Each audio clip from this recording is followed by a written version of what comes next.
Everything about my writing career had been against the odds.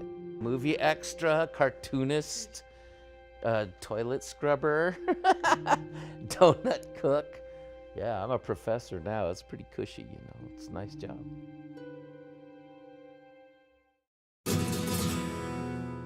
I was born in Tijuana. My father was Mexican, my mother was American.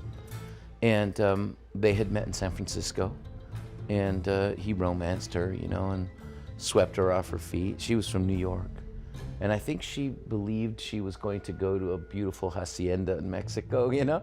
But she ended up on a dirt street in Tijuana. My parents would go to the United States every day to work.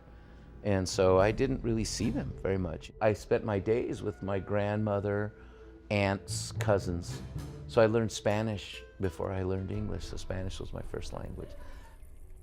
We had an outbreak of tuberculosis, and people were dying all around us, and I got it. I was quite ill.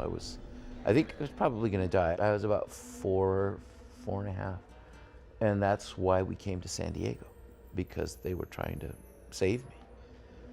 And so we settled in another barrio in Southeast San Diego. Our barrio was very explosive, a lot of racial violence. You know, it was at the turn of the civil rights era.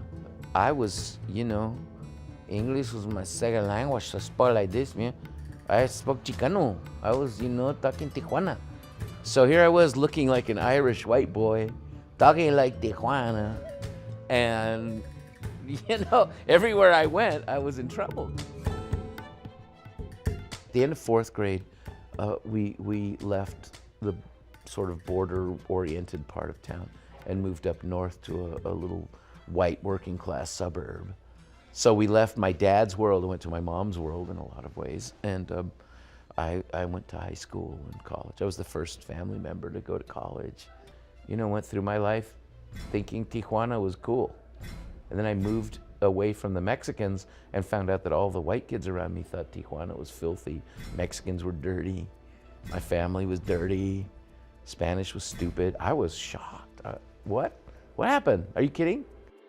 Do not ever tell people you had tuberculosis because it's shameful and dirty. Do not ever tell people that we were poor because it's shameful. And never tell anybody you were from Tijuana. Lie, because Tijuana, everybody was ashamed of it. And you know, you grow up with these rules, and then you realize that those are the strength later. Those things that caused embarrassment or shame.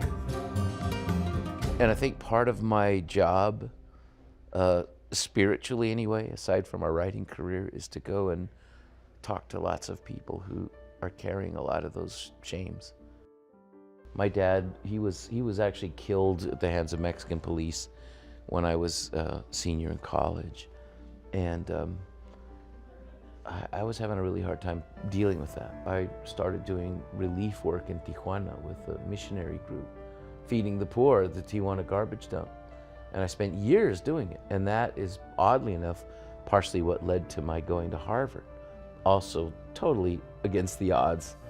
And the first book I wrote was called Across the Wire. I don't know if they, Across the Wire.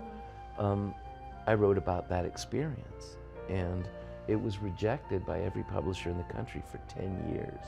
And I remember one of the editors in New York told me, nobody cares about starving Mexicans. I'll never forget it. And that seemed like a real curse at the time, but that became the ultimate blessing because that gave me my agenda. Nobody cares about starving Mexicans, I'll make you care. Urrea's #1 writing rule is wear the bastards down.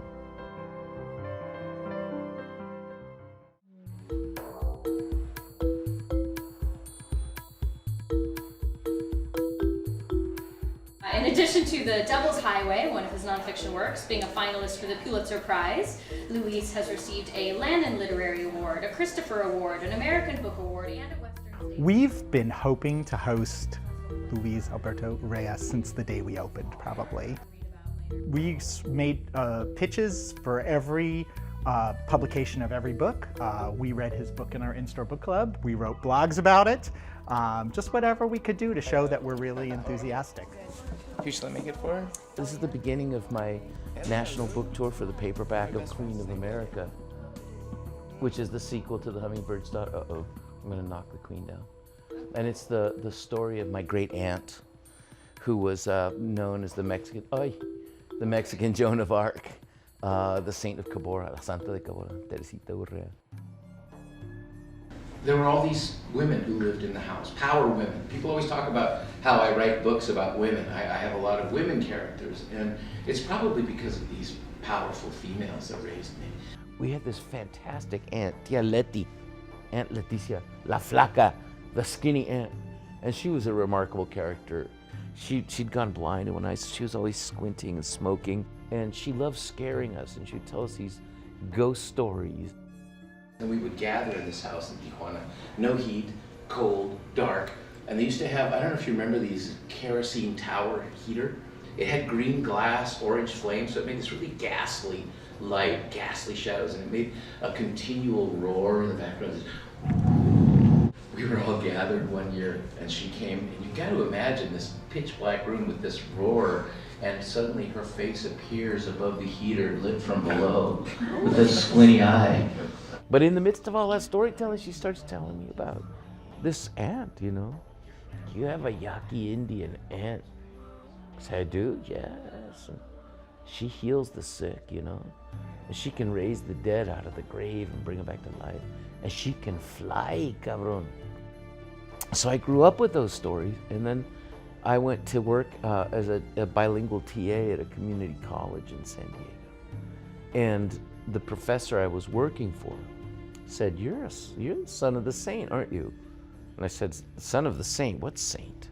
He said, the saint, the Urrea saint. I said, oh, the flying Yaqui saint. No.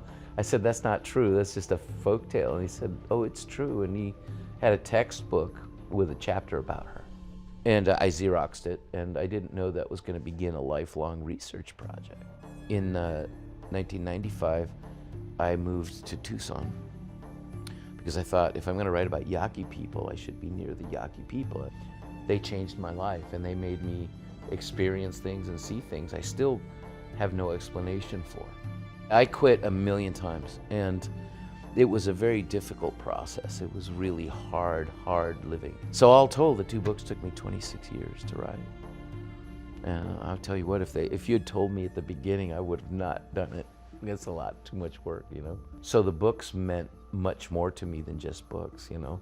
They weren't really career moves so much as the ultimate, I felt, testament of not only my family's soul, but this woman's soul, and maybe, you know, us as people. There are a lot of young folks that are really deeply hurt, really deeply painted by the endless anti-immigrant vibe you see in the country, which often turns into a kind of anti-Latino rant that never lets up, anti-Mexican rant. And that hurts kids, and I just want to tell them, you know, you're beautiful. Your story is beautiful. You're sacred. Your story is sacred.